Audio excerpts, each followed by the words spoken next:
Selamat pagi, Bapak Ibu sekalian. Sebelum memulai doa pagi, mari kita membacakan Amsal 27. Janganlah memuji diri, karena esok hari engkau tidak tahu apa yang akan terjadi hari itu. Biarlah orang lain memuji engkau dan bukan mulutmu, orang yang tidak kau kenal dan bukan bibirmu sendiri. Batu adalah berat dan pasir pun ada beratnya. Tetapi lebih berat dari kedua-duanya adalah sakit hati terhadap orang bodoh. Panas hati kejam dan murka melanda, tetapi siapa dapat tahan terhadap cemburu? Lebih baik teguran yang nyata-nyata daripada kasih yang tersembunyi. Seorang kawan memukul dengan maksud baik, tetapi seorang lawan mencium secara berlimpah-limpah. Orang yang kenyang menginjak-injak madu, tetapi bagi orang yang lapar, segala yang pahit dirasakan manis.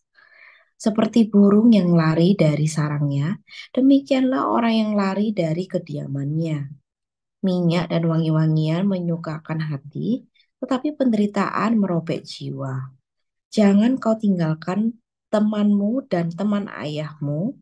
Jangan datang di rumah saudaramu pada waktu engkau malang. Lebih baik tetangga yang dekat daripada saudara yang jauh. Anakku, hendaklah engkau bijak. Sukakanlah hatiku, supaya aku dapat menjawab orang yang mencela aku. Kalau orang bijak melihat malapetaka, bersembunyilah ia. Tetapi orang yang berpengalaman berjalan terus, lalu kena celaka. Ambillah pakaian orang yang menanggung orang lain, dan tahanlah dia sebagai sandera ganti orang asing. Siapa pagi-pagi sekali memberi selamat dengan suara nyaring, hal itu akan dianggap sebagai kutuk baginya.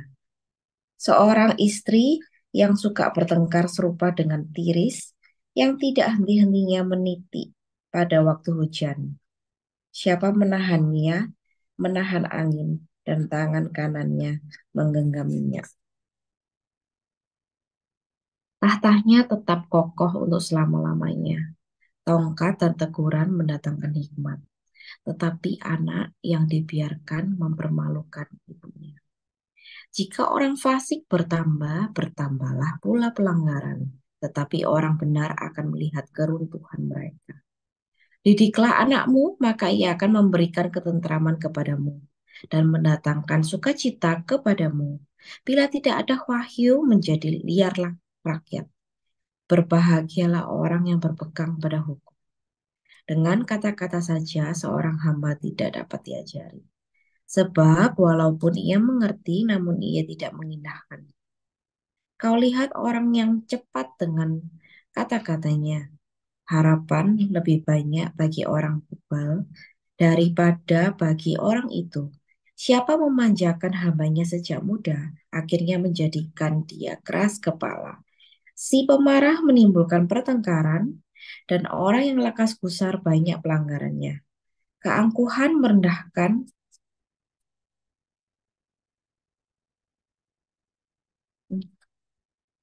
salah kayaknya. Amsal 17, besi menajamkan besi, orang menajamkan sesamanya. Siapa memelihara pohon ara akan memakan buahnya, dan siapa menjaga tuanya akan dihormati. Seperti air mencerminkan wajah, demikianlah hati manusia mencerminkan manusia itu. Dunia orang mati dan kebinasaan tak akan puas. Demikian mata manusia akan puas. Kui untuk melebur perak dan perapian untuk melebur emas. Dan orang dinilai menurut pujian yang diberikan kepadanya. Sekalipun engkau menumbuk orang bodoh dalam lesung dan alu bersama-sama gandum, kebodohannya tidak akan lenyap daripadanya. Kenalah baik-baik keadaan kambing dombamu, perhatikanlah kawan hewananmu, karena harta benda tidaklah abadi. Apakah mahkota tetap turun-temurun? Kalau rumput menghilang dan tunas mudah nampak, dan rumput gunung dikumpulkan, maka engkau mempunyai domba-domba muda untuk pakaianmu, dan kambing-kambing jantan untuk pembeli ladang. Pula cukup susu kambing untuk makananmu dan makanan keluargamu untuk penghidupan pelayanan-pelayananmu perempuan. Amin. Tuhan Yesus memberkati.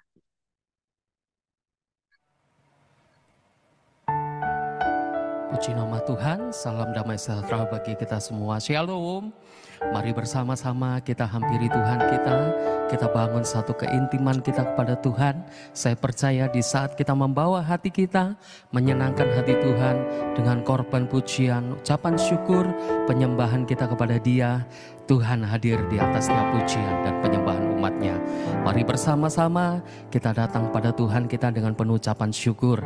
Satu hati sama-sama kita berdoa. Tuhan Yesus, kami bersyukur, terima kasih Tuhan. Tuhan masih memberikan kami kesempatan untuk kami bisa datang tinggal dalam hadirat Tuhan, membangun satu persekutuan kami yang terindah dengan Bapa kami yang baik. Kerinduan setiap kami Tuhan untuk membawa korban ucapan syukur kami yang menyenangkan hati Tuhan dengan penyembahan kami kepadamu. Bawa kami lebih lagi melekat, mendekat kepadamu Tuhan. Terpujilah namamu Bapa, serahkan ibadah kami dari awal, pertengahan hingga akhirnya ke dalam kuasa pimpinan tangan Tuhan. Dalam nama Tuhan Yesus kami berdoa dan mengucap syukur. Orang percaya diberkati Tuhan, sama-sama katakan amin. Mari kita datang dengan penuh ucapan syukur kita kepada Tuhan. Ku mengasihimu Yesus, kau perlindungan bagiku. Kau beriku kelepasan, kau beriku kemenangan. Ku bersyukur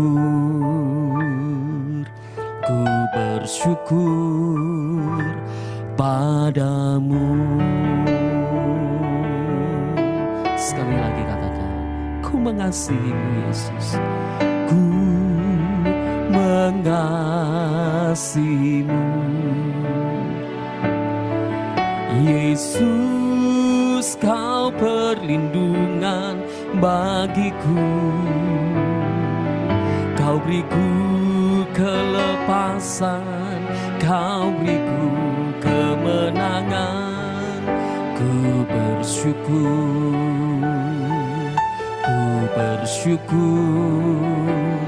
padamu. Hosana bagimu di tempat yang maha tinggi. Hosana bagimu Yesus di tahta maha kudus. Ku memujimu selalu, ku sembah kau selamanya.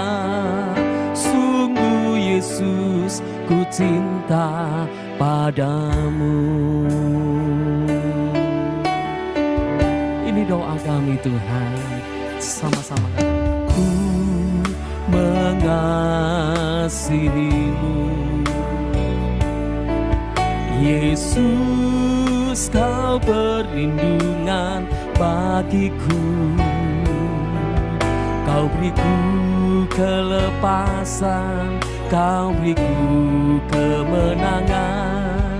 Ku bersyukur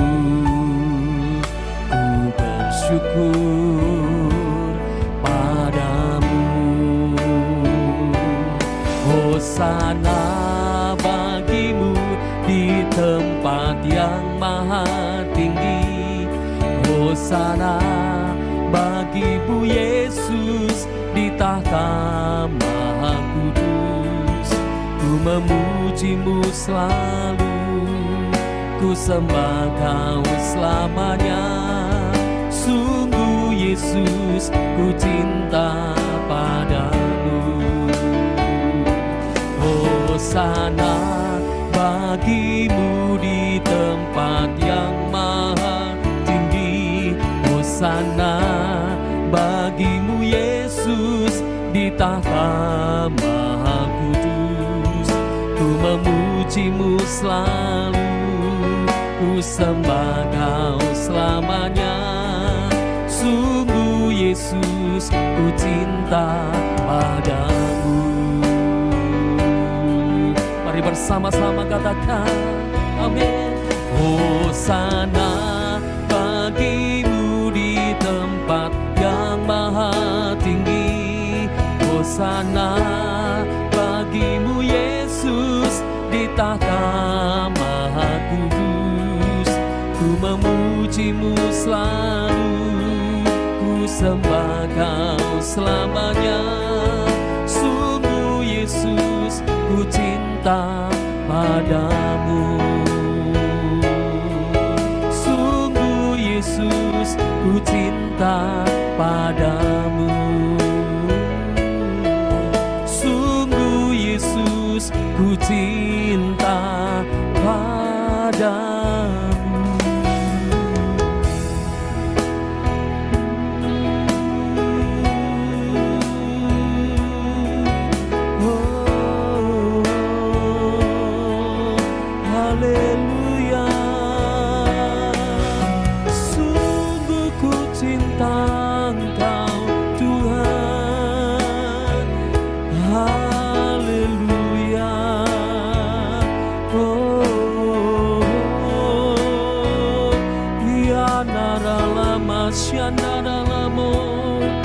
Haleluya,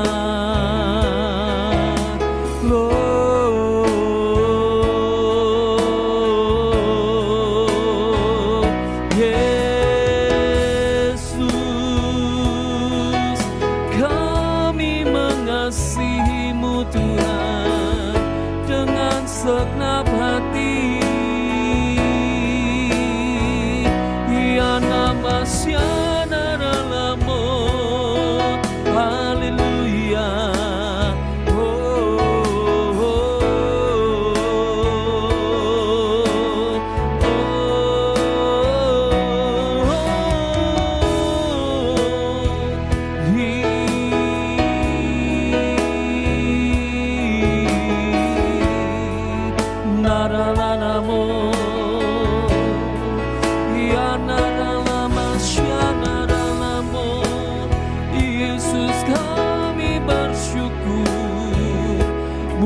segala kebaikan-Mu, buat segala penyertaan-Mu Tuhan, buat segala perlindungan-Mu Yesus dalam hidup kami. Haleluya,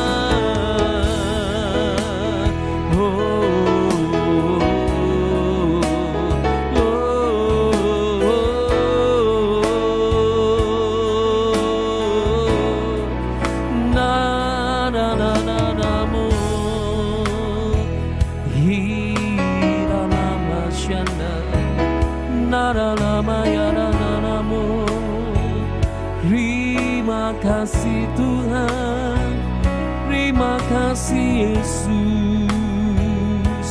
Oh, syada baba barama syandaramu, inaralama syanda.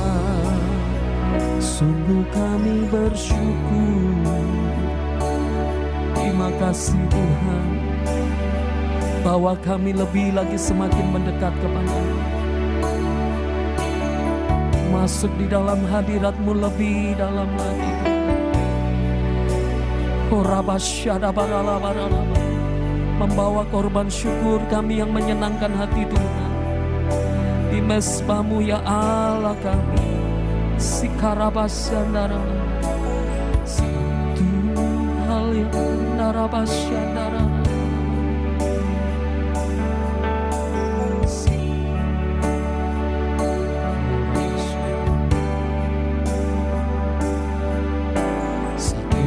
yang ku rindukan ya Tuhan, selalu berada di dekat-Mu. Amin. Dengan segenap hati, dengan segenap jiwa, ku menanti di hadirat-Mu. hal yang ku rindukan, ya Tuhan, selalu berada di dekat. Katakan dengan segenap hati kami, dengan segenap hati, dengan segenap jiwa, ku menanti di hadirat-Mu.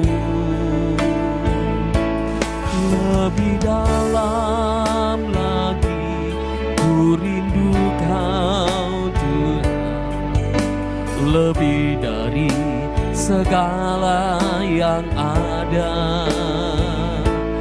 Lebih dalam lagi ku cinta Kau Yesus, ku mengasihi-Mu. Biarlah pujian ini menjadi doa kami ya Tuhan. Satu hal yang ku rindukan ya Tuhan, selalu berada di dekat-Mu. Dengan segenap hati, dengan segenap jiwa, ku menanti di hadirat-Mu. Lebih dalam lagi ku rindu Kau Tuhan, lebih dari segala yang ada. Lebih dalam lagi ku cinta Kau Yesus, ku mengasihi. Mari engkau yang mengasihi Tuhan katakan dalam hatimu. Lebih dalam lagi ku rindu Kau Tuhan, lebih dari segala yang ada. Lebih dalam lagi ku cinta Kau Yesus, ku mengasihi. Sama-sama angkat tangan kita bersama-sama katakan haleluya. Lebih dalam lagi ku rindu Kau Tuhan, lebih dari segala yang ada. Lebih dalam lagi ku cinta Kau Yesus, ku mengasihi. Sekali lagi dan kita sembah Tuhan. Lebih dalam lagi ku rindu Kau Tuhan, lebih dari segala yang ada. Lebih dalam lagi ku cinta Kau Yesus, ku mengasihi-Mu, ku mengasihi-Mu,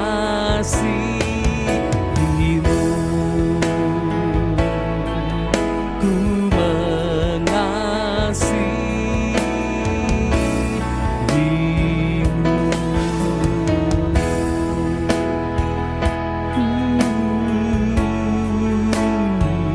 sekali lagi kita sembah, kita bangun mezbah yang terindah kepada Tuhan kita. Yesus, kami mengasihi-Mu Tuhan. Haleluya. Terima kasih Tuhan. Sungguh kami bersyukur buat segala pengorbanan-Mu Tuhan. Oh,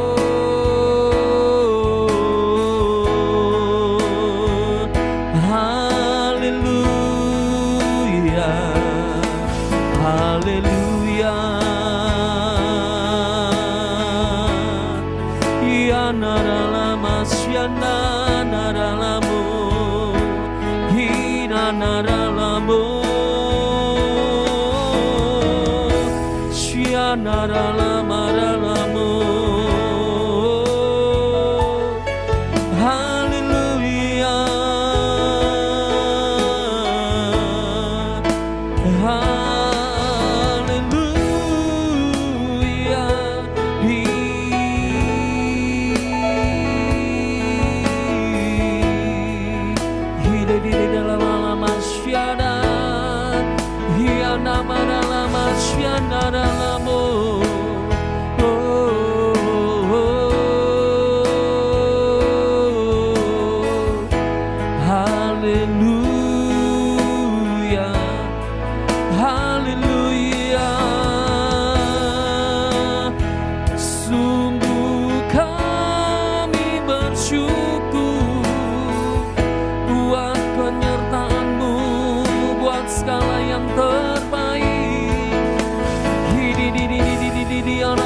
hina naralamo luri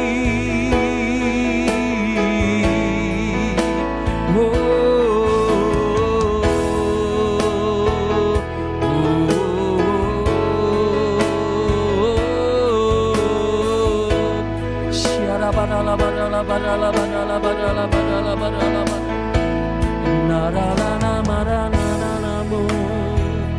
Terima kasih Tuhan, sungguh kami berterima kasih atas segala yang terbaik.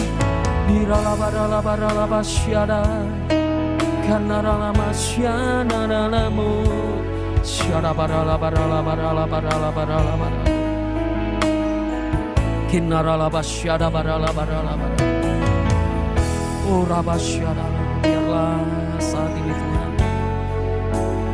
kami bangun mesbah, kami taruh seluruh pengharapan kami kepada Yesus.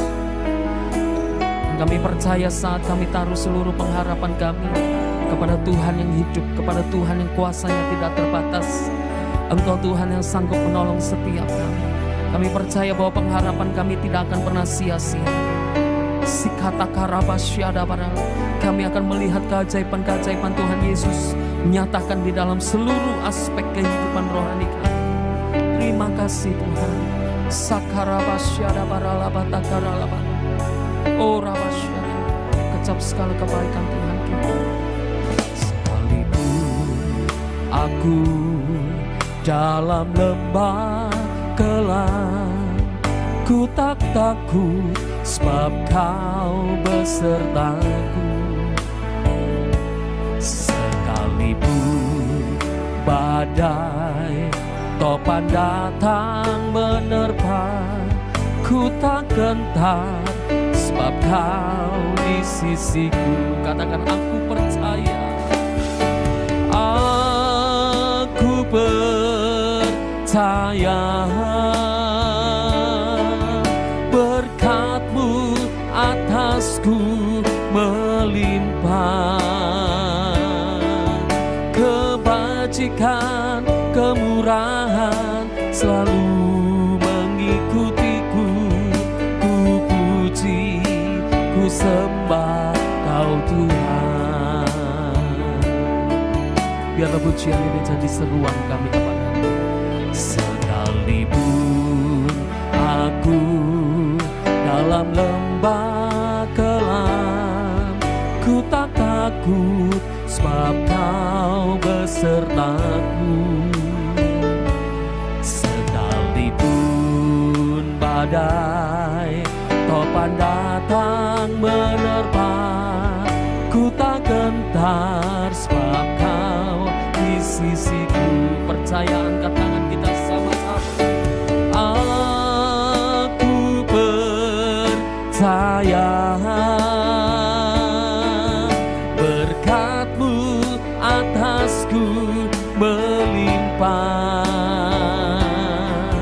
kebajikan kemurahan selalu mengikutiku. Ku puji, ku sembah. Sekali lagi serukan, aku percaya. Aku percaya berkat-Mu atasku melimpah, kebajikan kemurahan selalu mengikutiku. Ku puji, ku sembah Kau Tuhan. Ku puji, ku sembah Kau Tuhan. Ku puji, ku sembah Kau Tuhan.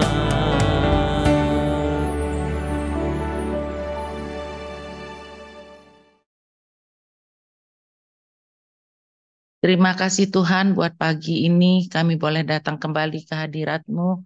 Kami bersyukur Tuhan, pagi ini kami boleh Tuhan merasakan Tuhan senantiasa campur tangan Tuhan dalam hidup kami.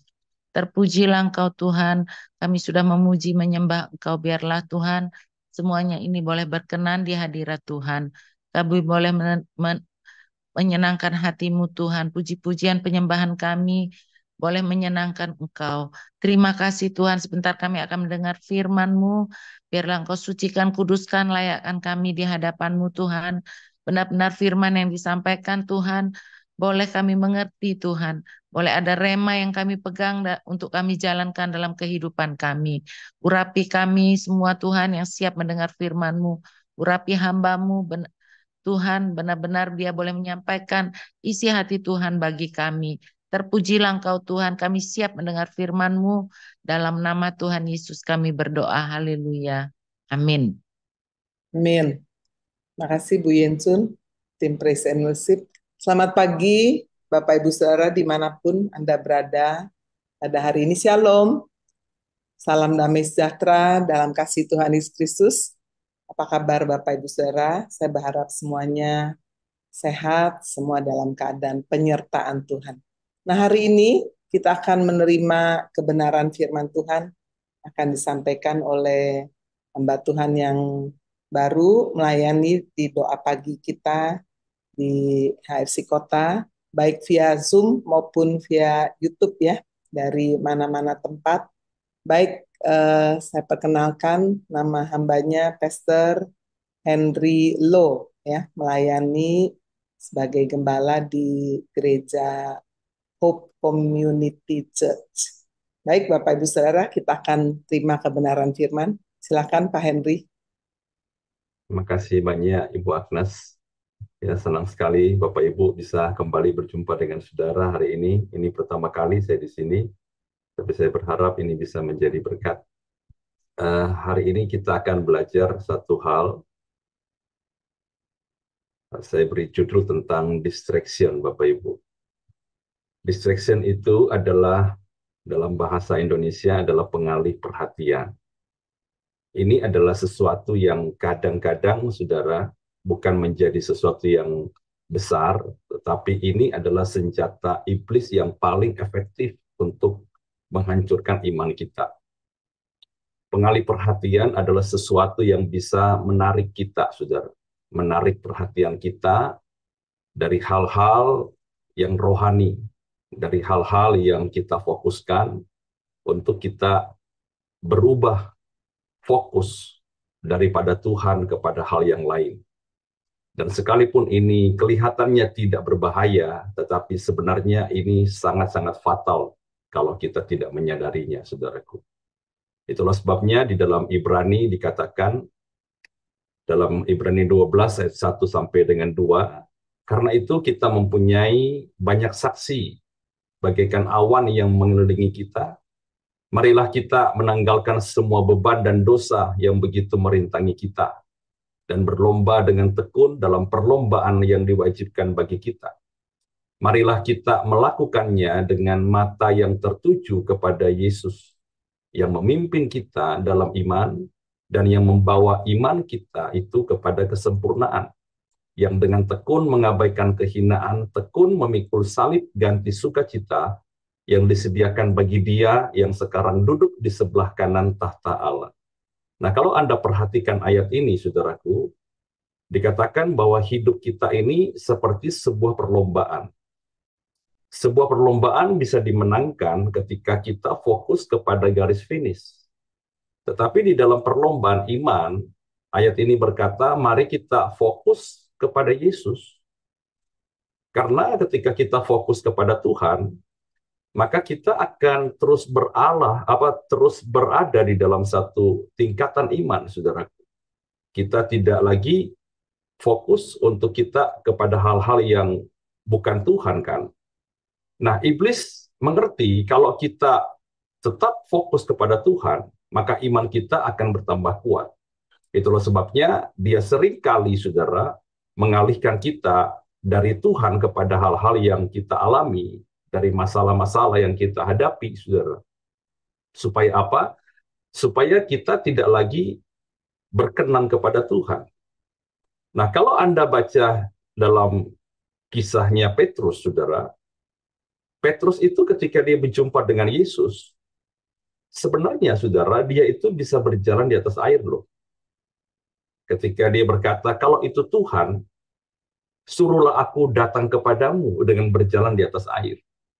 Dan memang saudara, ketika Tuhan berkata, marilah, datanglah. Dia keluar dari perahunya dan dia kemudian berjalan di atas air. Tetapi ketika dirasanya tiupan angin, takutlah ia dan mulai tenggelam. Lalu berteriak, Tuhan, tolong aku. Saya ketika baca ayat ini, saudara, muncul pertanyaan di dalam pikiran saya. Saya bilang dalam hati saya, kenapa ya? Kok dia bisa tenggelam gitu loh, saudara? Kan dia sudah berjalan separuh nih. Tapi ayat ini menjelaskan, ketika dirasanya tiupan angin, takutlah ia. Tapi kan Bapak Ibu, angin kan tidak bertiup setelah dia berada di atas air. Angin kan bertiup sejak lama, sejak beberapa jam yang lalu. Angin bertiup ketika dia masih di perahu. Dan mereka sedang bergumul dalam gelombang yang besar pada waktu itu, saudara. Tetapi kenapa tidak terjadi masalah ketika dia harusnya, ketika dia turun dari perahunya, dia berjalan separuh jalan kepada Yesus, angin kan sudah ada sebenarnya. Tetapi kenapa ketika dalam ayat 30 dikatakan, ketika dirasanya tiupan angin, takutlah dia. Baru kemudian dia tenggelam, saudara. Nah kemudian saudara, Roh Kudus menjelaskan begini, saudara, bahwa ketika dia fokusnya kepada Tuhan, maka angin itu tidak lagi menjadi gangguan bagi dia. Angin seolah-olah ya bertiup biasa aja sih, tidak sampai membuat dia takut.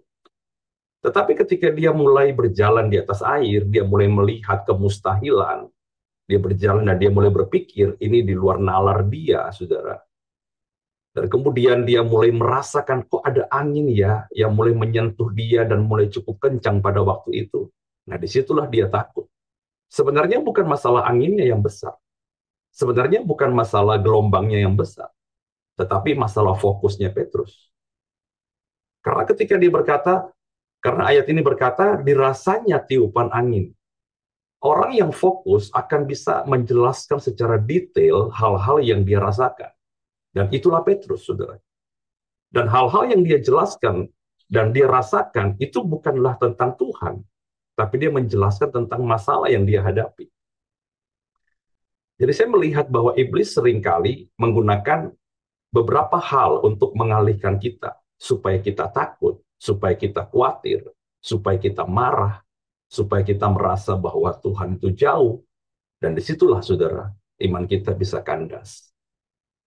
Dan iblis kadang-kadang tidak datang dengan menawarkan dosa yang menghancurkan kerohanian kita, saudara. Tapi iblis datang dengan mengalihkan perhatian kita. Karena bagi dia itu cukup.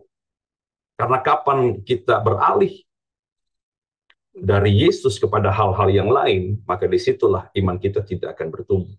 Nah, saya menemukan ada 3 di dalam Alkitab kita yang dipakai iblis untuk mengalihkan kita daripada Tuhan. Yang pertama, saudara, adalah di dalam Efesus pasal yang ke-6, ayat yang ke-11 sampai dengan 12. Iblis mengalihkan kita dari roh jahat pada darah dan daging. Nah, kalau Anda baca di sini dikatakan, kenakanlah seluruh perlengkapan senjata Allah, supaya kamu dapat bertahan melawan tipu muslihat iblis. Karena perjuangan kita bukanlah melawan darah dan daging, tetapi melawan pemerintah-pemerintah, melawan penguasa-penguasa, melawan penghulu-penghulu dunia yang gelap ini, melawan roh-roh jahat di udara. Jadi ayat ini jelas mengatakan kepada kita bahwa musuh kita yang sebenarnya itu bukanlah darah dan daging, saudara. Tetapi selama ini, saudara, orang-orang percaya kita sebagai anak-anak Tuhan, kita berperang dengan musuh yang salah, bukan? Kita melawan darah dan daging di sekitar kita. Iblis menawarkan, saudara, mendorong suami kita, mendorong anak-anak kita, mendorong mertua kita. Kita dihadapkan dengan suami, kita dihadapkan dengan istri kita, yang sebenarnya adalah darah dan daging sebenarnya, saudaraku. Kita marah dengan dia, kita bertengkar, kita konflik, kita dihadapkan dengan anak-anak yang bermasalah, sakit kepala menghadapi ini, ya. Kita kemudian juga, ya, kalau kita berada di dalam sebuah gereja, ya, pemimpin rohani, kemudian jemaat, saudara, antar jemaat, dengan bos di perusahaan kita, dengan karyawan di tempat kita bekerja, dalam usaha kita. Akhirnya apa, Bapak Ibu? Yang muncul adalah kebencian, yang muncul adalah dendam. Padahal, saudara, Alkitab tidak pernah menjelaskan loh kepada kita bahwa musuh kita itu adalah sesama kita. Tetapi iblis mencoba mengambil sesuatu kesempatan di sini. Dia melihat ada konflik antara suami dan istri, dan kita fokus terus, saudara. Bagaimana sih supaya suami saya, istri saya, anak-anak saya. Akhirnya kita kehilangan fokus kepada Tuhan. Kita fokus kepada siapa? Kepada masalah. Saudara, saya nggak tahu ya beberapa hamba Tuhan ya, saudara ya, tetapi saya secara pribadi, saya sudah menggembalakan hampir 25 tahun. Saya nggak pernah tuh, saudara. Ya, saya nggak tahu kalau Ibu Agnes ya mungkin pernah ngalamin, tapi saya sendiri belum pernah, saudara. Ya, jemaat datang kepada saya, kemudian dia konseling, dan kemudian dia bilang begini, saudara. Pak, saya kok kepahitan banget nih sama setan. Saya nggak pernah loh, saudara. Saya nggak tahu nih kalau hamba-hamba Tuhan yang lain gitu ya. Mungkin ada jemaat yang pernah ngomong itu, tetapi selama pengalaman saya menggembalakan jemaat dan konseling, hampir dan bahkan tidak pernah, saudara, mereka bilang, saya kepahitan loh Pak sama setan ini. Saya marah bener sama iblis gitu. Saya benci sama iblis. Tapi saudara, yang datang adalah orang-orang yang pahit hati sama suami. Orang-orang yang datang adalah orang-orang yang pahit hati sama anak. Pahit hati sama mertuanya, saudara. Dendam sekali sama sahabatnya. Dan saudara, inilah yang menjadi masalah besar. Dia sengaja mengadu kita. Dan ketika saya belajar Tuhan, gimana Tuhan cara hadapi ini? Ya, kalau musuh kita bukan darah dan daging, perjuangan kita melawan mereka, melawan roh-roh jahat di udara, saya menemukan ada satu nasihat Paulus yang bagus sekali, saudara, dan ini menjadi berkat bagi saya secara pribadi. Di dalam 2 Korintus pasal 10 ayat 3 sampai 5 dikatakan begini. Memang kami masih hidup di dunia. Jadi dia berkata, kita ini masih hidup secara fisik. Ya, kita ada di dalam kefanaan, di dalam dunia yang fana. Tetapi kami tidak berjuang secara duniawi. Ini menarik, saudara. Karena senjata kami dalam perjuangan bukanlah senjata duniawi, melainkan senjata yang diperlengkapi dengan kuasa Allah yang sanggup untuk meruntuhkan benteng-benteng. Kami mematahkan setiap siasat orang dan merobohkan setiap kubu yang dibangun oleh keangkuhan manusia untuk menentang pengenalan akan Allah. Kami menawan segala pikiran dan menaklukkannya kepada Kristus. Jadi Paulus berkata, kami hidup secara fisik, kami hidup secara dunia memang. Dan kita masih ada di dunia. Tapi cara kami berperang itu dengan senjata rohani, dia berkata. Ya, jadi saudara, ketika kita menghadapi manusia-manusia di sekitar kita menghadapi darah dan daging di sekitar kita, saudara, seharusnya kita tidak menggunakan senjata duniawi sebenarnya. Tapi kenyataannya, iblis menaruh orang-orang di sekitar kita yang bermasalah dengan kita, dan kita menggunakan apa, saudara? Dengan mulut kita maki dia, kita mengutuki dia, kita menggunakan uang kita, saudara, untuk supaya dia dijatuhkan, untuk supaya mungkin dia ngalami hal yang buruk. Kita gunakan orang-orang kuat untuk menjatuhkan dia. Ini semua adalah hal-hal yang fisik. Dan Paulus berkata bahwa perjuangan kita dengan hal-hal yang fisik ini jangan menggunakan senjata-senjata fisik.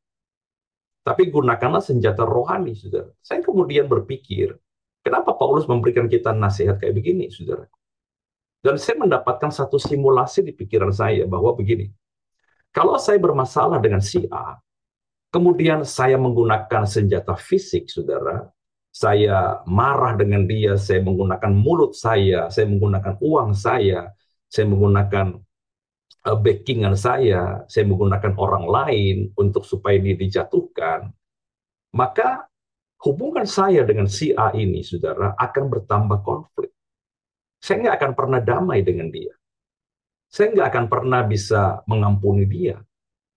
Karena saya akan berusaha untuk menjatuhkan dia. Dan kalau dia jatuh, baru saya menang. Dan iblis nggak ada efek, saudara. Efesus berkata bahwa perjuangan kita bukan melawan darah dan daging, melawan roh-roh jahat di udara. Dengan saya menggunakan senjata-senjata fisik, senjata-senjata duniawi, saya nggak pernah menggoncangkan kerajaan setan, loh. Tetapi saya malah akan merusak hubungan saya dengan si A, kan. Tapi kalau Paulus ajarkan kepada kita, gunakan senjata rohani. Apa itu, saudara? Kita menggunakan senjata iman. Kita menggunakan senjata doa. Kita mendeklarasikan firman Tuhan. Kita mempraktekkan firman. Kita menjadi pelaku firman. Kita pakai senjata kasih. Kita mengampuni mereka yang bersalah kepada kita. Maka hubungan saya dengan si A bukan akan tambah jauh. Hubungan saya dengan si A justru bisa jadi akan dipulihkan. Antara suami dan istri, ketika seorang suami istri menundukkan diri kepada suaminya, ketika dia memberikan pengampunan, dia bisa rekonsiliasi dengan suaminya, maka dia akan semakin baik hubungannya. Tapi ketika dia menggunakan senjata rohani, saudara, kerajaan iblis tidak akan mendapat keuntungan. Kerajaan iblis akan digoncangkan. Dan disitulah sebenarnya perjuangan kita, dan disitulah sebenarnya kemenangan kita. Ada pepatah yang berkata bahwa kita kalau bertengkar satu sama lain, maka kita kalau menang akan menjadi arang. Dan kalau kita kalah, kita akan menjadi abu. Apa bedanya, saudara? Tapi kalau kita belajar untuk pakai lutut kita berdoa, membawa semua kekesalan hati kita, membawa semua kebencian, kepahitan, semua perlakuan orang kepada kita, kita bawa kepada Tuhan, maka iman kita akan bertumbuh. Dan di saat yang sama, kerajaan iblis juga akan diruntuhkan. Jadi saudara, marilah kita, jangan sampai kita teralihkan, saudara. Bahwa senjata kita, musuh kita bukanlah suami, musuh kita bukanlah istri, musuh kita bukanlah pemimpin rohani kita, bukanlah jemaat, bukanlah orang-orang di sekeliling kita. Tapi kalau itu ada, saudara, itu adalah sebuah pengalih perhatian yang kita harus tahu. Makanya sebuah nasihat daripada Tuhan sendiri berkata, dalam Matius pasal 5, berilah kepada orang yang meminta kepadamu, dan jangan menolak orang meminjam daripadamu. Kamu telah mendengar, kasihilah sesama manusia, dan bencilah musuhmu. Tapi aku berkata kepadamu, kasihilah musuhmu, berdoalah bagi mereka yang menganiaya kamu. Karena dengan demikianlah kamu menjadi anak-anak Bapakmu yang di sorga, yang menerbitkan matahari bagi orang jahat dan orang yang baik, dan menurunkan hujan bagi orang-orang yang tidak benar. Ini nasihat yang luar biasa loh Bapak Ibu. Dikatakan apa? Bahwa kasihilah musuhmu, berdoalah bagi mereka yang menganiaya kamu. Ini related banget loh dengan apa yang menjadi nasihat Paulus. Bahwa kami berjuang ini, kami menggunakan senjata-senjata rohani. Ya, jadi saudaraku, kita belajar daripada Tuhan sendiri. Ketika kita mulai merasa ada masalah dengan sesama kita, ingatlah ayat ini, bahwa iblis berusaha mengalihkan fokus kita.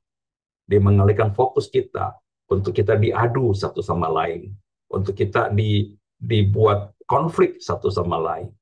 Supaya kalau kita pahit hati, kita kehilangan iman kita tidak fokus lagi kepada Tuhan, kita tidak fokus lagi kepada kasih dan kebaikannya, maka kita akan menganggap remeh kasih karunia itu, Bapak Ibu. Hal yang kedua, saudara, apa yang dipakai iblis untuk mengalihkan perhatian kita daripada Tuhan, yaitu adalah iblis mengalihkan kita dari kerajaan Allah pada pemenuhan kebutuhan jasmani. Di dalam Matius 6, 31-33 dikatakan, sebab itu janganlah kamu khawatir dan berkata, apa yang kami makan, apa yang akan kami minum, apakah yang akan kami pakai. Semua itu dicari bangsa-bangsa yang tidak mengenal Allah. Tetapi Bapamu yang di surga tahu bahwa kamu memerlukan semuanya itu. Tetapi carilah dahulu kerajaan Allah dan kebenarannya, maka semuanya itu akan ditambahkan kepadamu. Saudara, seringkali saudara kita salah fokus. Kita ikut Tuhan supaya kita dicukupi. Kita ikut Tuhan supaya kita diberkati. Kita ikut Tuhan supaya kita tidak kekurangan. Kita lupa Bapak Ibu, bahwa karya salib sudah memenuhi semua kebutuhan kita. Tinggal kita harus menjaga hubungan kita dengan Tuhan. Kadang-kadang iblis berkata, ya kan kamu butuh, kan kamu masih kurang. Ayo kerja lebih keras. Ayo skip dulu ibadah, enggak apa-apa. Ayo, enggak apa-apa, kamu kan capek. Besok kamu harus bangun pagi untuk kerja. Ya, doa seadanya aja. Ngapain bangun pagi-pagi? Apalagi ikut doa pagi, ngapain? Kamu kan harus kerja. Iya ya, kita terpengaruh, saudara. Padahal Tuhan berkata bahwa hal-hal jasmani itu akan ikut dengan sendirinya ketika hubungan kita dengan Tuhan yang adalah sumber itu hubungan kita baik. Saudara, iblis itu tahu loh saudara bahwa hukum rohani itu lebih tinggi daripada hukum jasmani. Dia tahu. Itulah sebabnya dia berusaha merusak hukum rohani, dia berusaha merusak hubungan rohani dengan cara kita mengejar apa yang jasmani. Padahal saudara, di dalam Alkitab sendiri mengatakan bahwa ketika kita mendapatkan yang rohani, maka otomatis Tuhan akan memberikan yang jasmani sebagai provisi untuk kita mengerjakan apa yang menjadi kehendak Tuhan. Tetapi kalau kita mendapatkan yang jasmani dan kemudian mengabaikan yang rohani, maka belum tentu, saudara, iman kita bertumbuh dengan bertambahnya uang. Tidak tentu iman kita bertambah kuat dengan bertambahnya fasilitas. Justru banyak orang malah meninggalkan Tuhan. Dan iblis tahu, saudara, bahwa kita ketika kita fokus kepada hal-hal yang jasmani, kita akan gampang teralihkan. Karena kita ini kan manusia fisik sebenarnya. Ya, kita lebih fokus kepada hal-hal yang jasmani. Kita khawatir apa yang kita makan. Kita khawatir apa yang kita minum. Apakah ada rasa puas? Apakah pernah kita mendengar manusia berkata, cukup saudaraku? Saya kira tidak. Dan disitulah kita terjebak. Satu kali ada seorang yang bertanya kepada saya, dia berkata, kamu tahu enggak bahwa di mana cicak itu hidup? Wah saudara, saya cuma pernah dengar lagunya kan, ya cicak-cicak di dinding. Jadi saya bilang saudara, ya cicak tinggalnya di dinding, ya hidupnya di dinding. Terus dia bilang begini saudara, kamu tahu enggak Tuhan kasih cicak makan apa? Saya pikir-pikir, ya nyamuk lah. Pernah nggak kamu mikir kenapa cicak yang nemplok di dinding itu diberi makan oleh Tuhan, nyamuk yang terbang? Saya pikir iya juga ya, kok sulit banget. Betapa susahnya gitu loh. Cicaknya cuma nunggu, kok ada aja nyamuk yang datang setor nyawa gitu ya. Tapi kemudian dia bilang begini, saudara, itulah hebatnya Tuhan.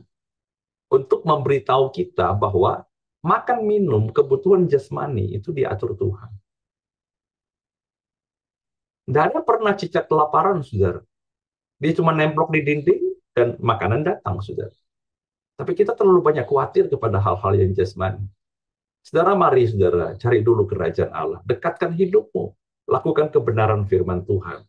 Hidup di dalamnya, saudara. Maka saya percaya ada banyak hal yang akan terjadi dalam kehidupan kita. Iman kita akan bertumbuh. Yang ketiga, saudara, adalah iblis berusaha mengalihkan kita dari proses kepada hasil. Ya, dalam Yakobus pasal 1 ayat 2 sampai 4, saudara-saudaraku, anggaplah sebagai suatu kebahagiaan apabila kamu jatuh ke dalam berbagai-bagai pencobaan, Sebab kamu tahu bahwa ujian terhadap imanmu itu menghasilkan ketekunan. Dan biarkanlah ketekunan itu memperoleh buah yang matang, supaya kamu menjadi sempurna dan utuh dan tak kekurangan suatu apapun. Ini berbahaya, saudara. Iblis itu selalu menawarkan hasil instan. Tapi perlu Anda ketahui bahwa Tuhan sangat suka dengan proses. Ya, Yakobus mengajari kita untuk menghargai proses lebih daripada hasil. Dia berkata, anggaplah sebagai suatu kebahagiaan apabila kamu berada di dalam masa-masa proses ini, saudaraku. Ya, jangan kita mempercepat prosesnya demi untuk hasil instan. Tidak ada, saudara, seorang ibu yang berkata walaupun dia capek, walaupun dia sakit, walaupun dia terganggu, tidak nyaman, tidak ada seorang ibu yang berkata, nak, kamu cepat keluar aja, nak. Mama sudah capek. Enggak, saudara. Dia akan bertahan sampai masa kehamilannya cukup. Dan dia akan melahirkan kehidupan yang sehat, kehidupan yang kuat, kehidupan yang aktif, saudara. Tuhan kadang-kadang izinkan kita berada di dalam proses. Karena memang dia mencintai proses. Tapi iblis suka berkata, capek kamu, kok lama. Dalam doa-doa kita ketika belum dijawab, nggak apa-apa, saudaraku. Itu bagian dari pertumbuhan iman kita. Jangan kita selalu ikuti apa bisikan setan yang berkata, yang penting kan selesai, biar caranya nggak halal. Yang penting kan kamu dapatnya besar, biarpun agak curang dikit. Bukan loh kamu sendiri, yang lain juga lakuin. Saudara, kita harus berkata, enggak, aku mau lewati proses demi proses. Supaya apa, saudara? Supaya hal-hal yang penting, hal-hal yang esensi dalam hidup kita, dalam iman kita, itu bisa muncul. Ya, ketika seseorang bermain tenis, saudara, tidak ada yang selalu memperhatikan papan skor, kan? Mereka cukup bermain dengan baik, papan skor akan berubah. Ketika saudara melewati proses dengan baik, saudara, hasil akan mengikuti. Itulah Tuhan kita. Dia mau kita dewasa, bukan menjadi kanak-kanak. Tapi kalau iblis, saudara, dia senang sekali menawarkan kita hasil yang instan. Jangankan kita, saudara, sebagai manusia, Yesus saja, saudara, dicobai dengan hasil instan. Kamu lapar, kan? Ubah aja batu jadi roti. Simple. Kalau kamu mau buktiin bahwa kamu adalah anak Allah, ya jatuhkan diri aja. Kan ada malaikat yang menatang. Jadi nggak apa-apa. Jalani aja kehidupan, mau salah, mau tidak, kan ada Tuhan. Saudara, ini yang iblis tawarkan kepada kita. Supaya kamu nggak usah capek-capek, nggak usah repot-repot, saudara, memenangkan dunia ini. Dia berkata kepada Yesus, ya sembah aku aja. Seisi dunia akan saya berikan. Ya, seolah-olah jalan singkat sih, saudara. Seolah-olah jalan pintas. Tapi Tuhan menolak semuanya. Dia lebih rela, saudara. Daripada menerima tawaran iblis, dia lebih rela harus menerima pengkhianatan. Dia lebih rela harus menerima tusukan yang pada lambungnya. Dia lebih rela harus terima mahkota duri. Dia lebih rela harus memikul salib. Via Dolorosa 5 kilo, saudara, jalan, naik. Dia lebih rela lakuin semua itu. Supaya benar bahwa dia dapat terbukti melewatinya dengan berhasil. Jadi saudara, hari ini marilah kita berhati-hati. Ya, bahwa iblis datang untuk mengalihkan perhatian kita. Iblis mengalihkan kita dari roh jahat pada darah dan daging. Iblis mengalihkan kita dari kerajaan Allah pada pemenuhan jasmani. Iblis mengalihkan kita dari proses kepada hasil. Kita harus fokus kepada Tuhan. Ketika iblis menawarkan hal-hal ini, saudaraku, jangan kita teralihkan. Karena kalau kita teralihkan, kita hanya akan berputar-putar di tempat yang sama. Kita hanya akan jatuh bangun di tempat yang sama. Kita nggak pernah berjalan lebih progres, lebih maju lagi di dalam Tuhan. Doa saya, saudara, supaya hari ini kita yang mendengar Zoom ini, kita mengikuti doa pagi ini, kita fokus kepada Tuhan, karena dialah sumber kekuatan kita, dialah sumber pengharapan kita. Thank you untuk perhatian saudara. Tuhan Yesus memberkati. Terima kasih Tuhan Yesus, kami menyerahkan seluruh hidup kami sepanjang hari ini ke dalam tangan Tuhan. Ada yang bekerja, ada yang ke kantor, ada yang keluar kota, ada yang berdagang, ada yang melakukan aktivitas di rumah. Apapun yang kami lakukan, Tuhan, biar kami sudah memulai dengan Tuhan sepanjang hari ini. Tuhan menyertai hidup kami. Terima kasih Tuhan, kalau kami diberkati, kami juga mau belajar terus Tuhan untuk kami juga memberi Tuhan, sehingga pemberian kami juga boleh dipakai untuk meluaskan pekerjaan Tuhan lebih lagi. Terima kasih Tuhan Yesus, pertemukan kami kembali besok di dalam doa pagi membangunkan fajar. Mari Bapak Ibu kita angkat kedua tangan kita.